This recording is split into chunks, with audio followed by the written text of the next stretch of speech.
अध्यक्ष northern middle Andaman, मेरे संज्ञान पे कुछ ही आया जो है आपका जो है ट्रक एसोसिएशन के भाइयों ने फोन किया, जहां पे माइल तलक में जो वेइंग मशीन लगा हुआ है, वो वेइंग मशीन जो है कोई प्राइवेट पार्टी ने लगाया। तो इससे पहले 1.5 साल पहले भी वेइंग मशीन का काम हो रहा था। अचानक सवेरे के समय कुछ प्रधान सौतनमान के लोगों ने जाके उसको रोका कि वो जमीनी जो है कमर्शियल नहीं है, ऐसे करके रोक के वो रुक गया था सर। फिर हाल में अभी सुनने में आया कि 1 हफ्ते से जो है वो चालू हुआ है। तो वेइंग मशीन का जो प्रक्रिया था उसमें जो है जितनी छोटी गाड़ियां जैसे पिकअप है, ट्रक है, तो ये ओवरलोड की वजह से पर्टिकुलर उस जगह पे वेइंग करना है, ऐसे करके जो है ड्राइवर भाइयों ने, ओनर एसोसिएशन ने और ओनर लोगों ने बताया। जब हम लोग मेरे संज्ञान में जब आया तो हम लोगों ने पूरी टीम, उपाध्यक्ष हमारे दोनों जिला परिषद रंगत और डिगलीपुर, हम लोगों ने वहां पे जाके तुरंत गाड़ी खड़ा की और वहां पे कोई नहीं थे। तो हम लोगों ने सामने से देखा, उसमें रेट लगी हुई थी 350 रुपये, 250 रुपये और 150 रुपये। तो हम लोग को ये समझ आया, जिस लोगों ने बताया हम लोगों को संज्ञान में कि ऐसे ऐसे पैसे का जो है ये लोग मोनोपोली जो है यहाँ पे वेट करना पड़ रहा है, और जो है ये मैंडेटरी कर दिया गया कि ये वेट करके ही अब गाड़ी आगे जाएगी। तो हमें खराब लगा, और ये हमारे वहाँ भी जैसे ये पता चला तो हफ्ते भर में तो कहीं फोन आने लगी। और मैं उदाहरण बता रहा हूँ डिगलीपुर पे, डिगलीपुर में जो है 630 रुपए का सीमेंट मान लीजिए संडे तक बिक रहा था, ट्यूजडे वेडनेसडे में जो है 700 रुपये हो गया। जब बंदे लोगों ने पूछा कि 700 क्यों हो गया, तो बोले माइल तलक में जो इस तरह वेइंग मशीन के ऊपर फाइन लग रहा है, और बड़ी रकम की फाइन है, 25,000 रुपए के फाइन लग रहे हैं। तो हम लोगों को भी खराब लगा ये बात सुन के, तो हम लोगों ने वहां पे मिला और वहां पे ही हम लोगों ने बात आगे शुरू किया। मैंने कॉल किया जिस नंबर पे लगा हुआ था, उन्होंने बताया कि ये जो है, मैंने पूछा ये किसकी है, उन्होंने बोला ये हरिदास की है। उसके बाद बताया फिर आप ये ओनर एसोसिएशन की बोर्ड लगाए हो, तो बोला फिर उसके बाद मेरे फोन को उसने काट, आपको ने पूछा, उसके बाद तुरंत मेरे फोन को काट दिया।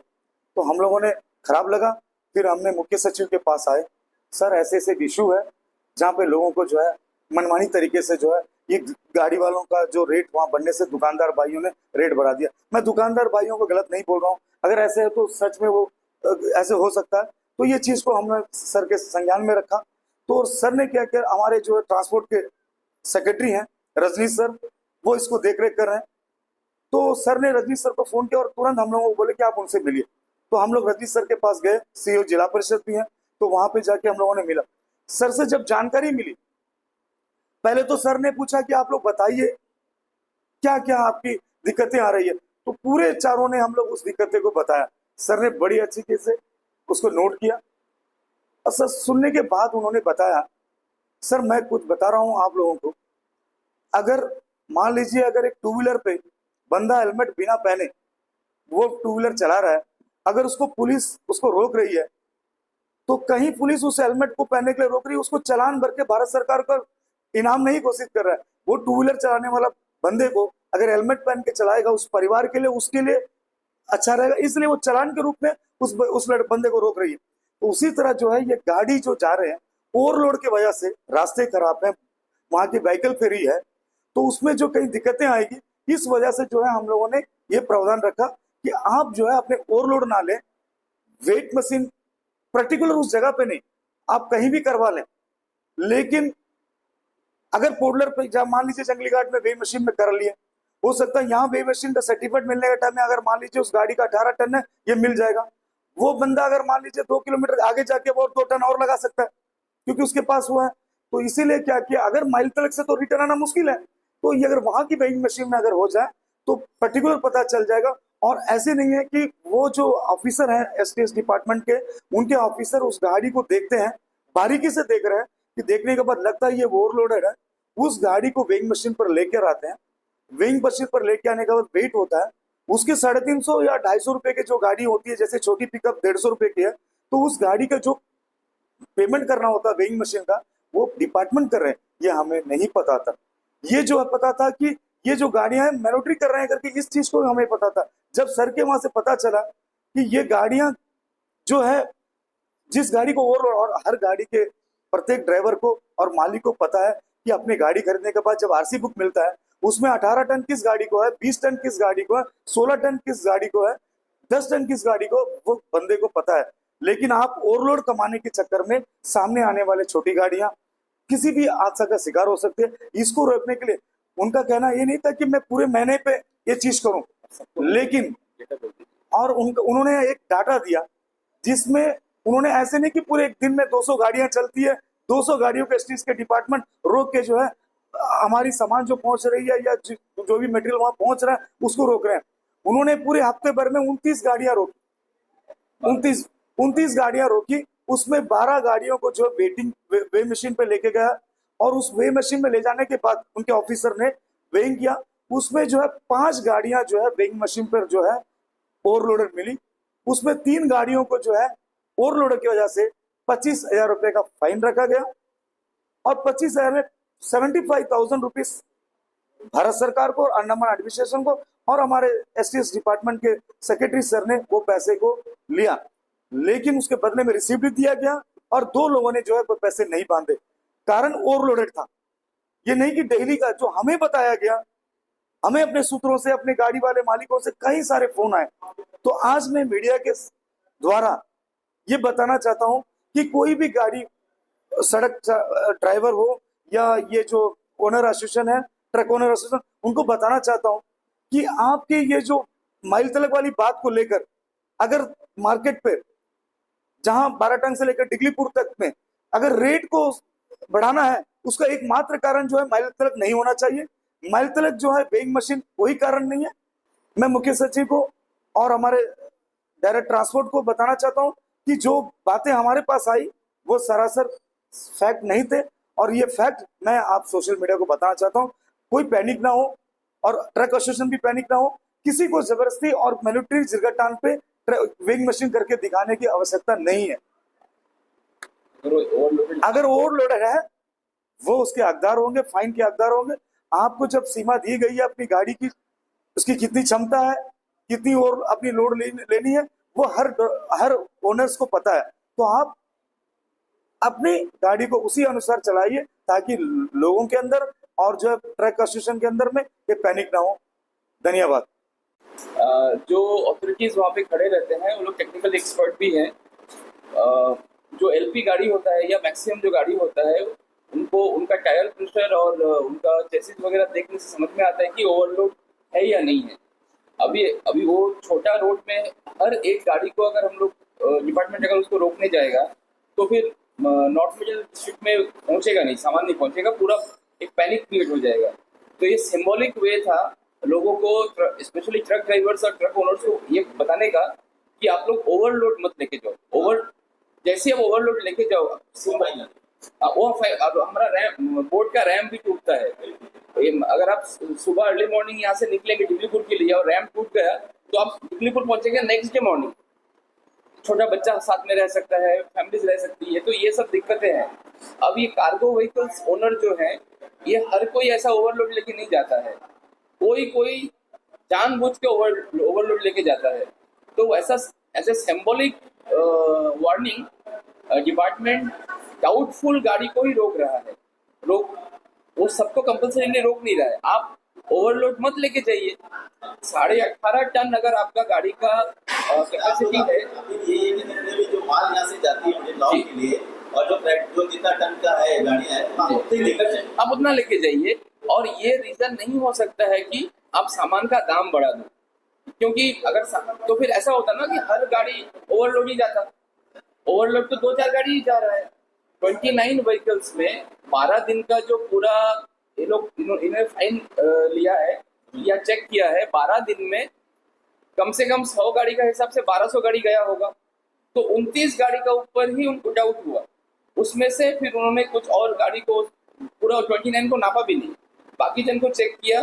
5 या 7 जन को टोटल फाइन हुआ है, उसमें से 3 फाइन कलेक्ट हुआ है, बाकी उन्होंने अब तक कलेक्ट नहीं किया है। उनको शायद शो कॉज नोटिस वगैरह मिलेगा, जो भी है। तो आप ओवरलोड क्यों लेके जाएंगे? आप ओवरलोड मत लेके जाइए। और ओवरलोड ही एकमात्र कारण नहीं हो सकता है कि वो आप वहाँ पे सामान का रेट बढ़ा दो। तो वेइंग ब्रिज एक बहाना है नॉर्थ मिडिल में कार्गो ओनर्स को अपना रेट इनहेंस करने का। ये नहीं होना चाहिए, ये बाधा नहीं है ये बहाना नहीं देना चाहिए। कि जो एयर कनेक्टिविटी प्रॉब्लम प्लेन चल रहा है दिल्ली तक, रनवे रेडी है, आपका पैसेंजर हॉल रेडी है, प्लेन भी चल रहा है। अगर ये दो चीज़ नहीं है, लोग ही नहीं जा रहे, तो टूरिज्म आप लोग कैसे सोचेंगे कि अगले 10 सालों में? देखिए रोड का जो है, अभी आप देखिए 12 टन का जो रोड है उसमें मुश्किल से 20% का काम ही बचा हुआ है। 12 टन में बहुत बढ़िया रोड हुआ है। इवन उसका साइड रेलिंग, क्रश गार्ड, जितना भी मार्कर वगैरह होता है रोड में, वो सब कंप्लीट हो गया है। और मिडिल अंडमान में आप आ जाइए, मिडिल अंडमान में आरकेसी वाला का ऊपर में तो हमने बहुत बड़ा सब स्ट्राइक वगैरह भी किया था। उनका काम थोड़ा स्लो है, पर मिडिल अंडमान में आज का डेट में टीका डेरा से लेके, नहीं, कौशल नगर तक रोड बन गया। कौशल नगर से लेके बकुंतला तक अभी रोड नहीं है, वो छोड़ के बकुंतला से लेके रंगत तक रोड है। और गार्गनसन जो पैकेज 4 में जो काम किया था, लोग पैकेज 4 या पैकेज 5 में, जो रंगत से लेके नींबू डेरा तक है, वो रोड में अभी रिपेयर मेंटेनेंस चल रहा है। वो मोटरेबल रोड है, मतलब वो खराब रोड नहीं है। और देखिए ये तो 8-9 साल से रोड बना नहीं है, लेकिन इस बार NHIDCL का कान में थोड़ा सा पानी गया है। और NHIDCL का एडमिशन का साथ में कोई लेना देना नहीं है। एक्चुअली एडमिशन डायरेक्ट कंट्रोल में है नहीं NHIDCL। ये एक बहुत बड़ा मैटर है, क्योंकि मैं बहुत डीपली इसके अंदर गया था। मैं जब स्ट्राइक किया था, मैं पूरा 17 घंटे का हम लोगों ने एकदम रिकॉर्ड ब्रेकिंग स्ट्राइक था हम लोगों का। तो जब हमने किया था तो मैं पूरा डीपली उसके अंदर रिसर्च किया था और NHIDCL उसका बाद में अभी थोड़ा सा सही से काम कर रहा है और रोड चल रहा है जो हिसाब से, जो स्पीड में चल रहा है। मुझे लगता है आने वाला 1 साल में नॉर्थ मिडिल में रोड का इशू शायद हम आशा करते हैं कि खत्म हो जाएगा। टूरिज्म का जो आपका सवाल है, टूरिज्म में क्या होता है सर, कि टूरिज्म प्रपोज करना, स्टार्ट करना, प्राइवेट प्लेयर्स को बुलाना, ये एक बहुत बड़ा, देखिए रोड्स और बाकी इंफ्रास्ट्रक्चर जो है ना, वो एडमिशन और बाकी जो डिपार्टमेंट्स है वो आपस में हम लोग कर सकते हैं। लेकिन टूरिज्म को इस्टेब्लिश करना भी, अगर हैवलॉक यानी स्वराज द्वीप का टूरिज्म देखेंगे तो वो आज फ्लरिश टूरिज्म आपको दिखाई दे रहा है। लेकिन आप अगर इससे आप 25 साल पीछे चले जाइए, राकेश सर को अच्छा से पता होगा, अब 25 साल पीछे चले जाइए तो वहाँ क्या था, कीचड़ था और डॉल्फिन रिसोर्ट था और कुछ था नहीं वहाँ पे। टूरिज्म बढ़ते रहेगा, ये हैंड इन हैंड है। टूरिज्म यहाँ बढ़ते रहेगा तो एडमिनिस्ट्रेशन भी ध्यान देगा। और हमारा यहाँ पे क्या होता है, अंडमान का पॉलिसी क्या है, गवर्नमेंट पॉलिसी, आपको पहले 4 घर बनाना पड़ेगा फिर रोड बनेगा। कोई और स्टेट में होता है कि पहले आपको टाउन एंड कंट्री प्लानिंग बनाना पड़ेगा, रोड बनाना पड़ेगा, सीवर लाइन देना पड़ेगा, फिर घर बनना है। तो ये तो पॉलिसीज के ऊपर डिपेंड करता है। तो अगर हमारा टूरिज्म वहाँ बढ़ेगा तो बाकी इंफ्रास्ट्रक्चर ऑटोमेटिकली फॉलो करेगा। बाकी देखिए बिल्कुल सही बोला था आपने हमारे जिला परिषद से कि एडमिनिस्ट्रेशन को भी थोड़ा सा इसके ऊपर में संज्ञान देना पड़ेगा। जो एक एयरपोर्ट बन के 1 साल हो चुका है और सब कुछ रेडी हालत में है, लेकिन सर्विस नहीं दे पा रहा। तो इसके ऊपर में मैं जो सिविल एविएशन का जो सेक्रेटरी साहब है, आपका डायरेक्टर साहब है, तो मैं रिक्वेस्ट करूँगा, साथ ही हमारे लेफ्टिनेंट गवर्नर महोदय, मुख्य सचिव, आपसे मैं अनुरोध करूँगा कि जैसे अभी जो हाल ही में एक प्लेन का दुर्घटना हुआ, अगर कोई चीज़ अगर हम लोग फ्लाइट का कनेक्टिव मिल जाता है, अभी तो रोड का जो हालत है उसमें हम लोग को पब्लिक को बहुत सहूलियत मिलेगा। जो ट्रेनें लेनी है, विमान उसको ट्रीटमेंट आना है, बहुत सहूलियत मिलेगा। अगर इन लोगों पर जल्द से जल्द कार्रवाई करें तो हमारे दिल्लीपुर क्षेत्र के जो निवासी और टूरिज्म को भी बढ़ावा मिलेगा उससे। क्योंकि कोई भी सोचेगा हम ऐसे फ्लाइट पर बैठेंगे बस से दिल्लीपुर जाके उतरेंगे, तो उसमें क्या हमारा जो टूरिज्म सेक्टर है उसको बढ़ावा मिलेगा। तो एक होता नहीं, एक दिन और 2 निशाना, तो एक दिन में हम लोग का दोनों निशाना जो है सक्सेस हो जाएगा। इसके लिए रिक्वेस्ट करूँगा कि जितना जल्दी हो सके हमारा जो फ्लाइट का जो कनेक्टिंग है जल्द से जल्द चालू कर दें। कनेक्शन होता है वो उसको मिटिगेट करने के लिए कि ओवरलोडिंग कम हो सके। ठीक है, ये गवर्नमेंट ने किया है। गवर्नमेंट के मिस्टर हरिदास जो है उनको ये वेइंग मशीन लगाने के लिए आउटसोर्स किया किया। तो अभी जो कलेक्शन होता है वो गवर्नमेंट ऑफिसर मैं आपको रिक्रूट रहते हैं या मैं बोलता हूँ, प्राइवेट जो हरिदास जी का है वो उनके नहीं मैं बोलता हूँ। देखिए ओवरलोड का जो MB एक्ट का सेक्शन में ही ये फाइन दिया हुआ है। हमारा अंडमान में अलग से कोई सर्कुलर या ऑफिस ऑर्डर नहीं निकला है, ये MB एक्ट में ही है। तो पर्टिकुलर एमवी एक्ट में जो लास्ट लेटेस्ट प्रोविजन में दिया हुआ है वो 20,000 रुपया है। अगर आप वो गाड़ी का अलग अलग कैटेगरी है, मैं जो एलपी गाड़ी है उसका बोल रहा हूँ, उसका 20,000 ओवरलोड का फाइन है। कितना ओवरलोड है वो मैटर नहीं करता है। उसका बाद पर टन 2,000 रुपया है। सर आपने मेरा क्वेश्चन नहीं समझा। मैंने ये बोला कि नहीं, मैं आपका क्वेश्चन में आ रहा हूँ। तो उसका बाद मैं, क्योंकि स्टैट्यूटरी नॉर्म्स को आपको समझना पड़ेगा। अब ये स्टैट्यूटरी नॉर्म्स है, यानी 20,000 रुपया ओवरलोड के लिए है, 2,000 रुपया पर टन के लिए है। तो सोचिए कोई अगर ओवरलोड में 2 टन ज्यादा लेके जाता है तो उसका 24,000 फाइन होगा। अब ये फाइन को देखिए, फाइन को चालान जो करेगा वो हरिदास सिर्फ वेइंग करता है। वो जो वेइंग ब्रिज वहां पे लगा हुआ है वो उसका आउटसोर्सिंग हरिदास को, या पता नहीं मुझे, ये जो भी प्राइवेट पार्टी को मिला है वो कर रहा है। और जो चालान जो है, चाहे वो ऑनलाइन चालान हो, अभी फिलहाल ऑफलाइन चालान हो रहा है। ऑफलाइन चालान आपको काट के देने का बाद में आपको बकायदा एसटीएस का काउंटर में जाके इसको बांधना होगा।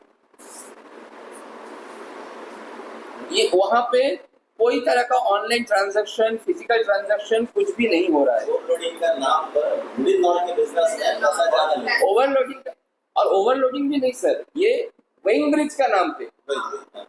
जबकि अगर पैसा करेगा तो मतलब क्यों नेगेटिव हो जाएगा। अगर 100 गाड़ी गया है तो 100 गाड़ी में सिर्फ 3 गाड़ी ओवरलोड था। दुकानदार को मत दुकानदार दुकानदार तो बाकी सब ले रहे हैं। तो ये है मैटर।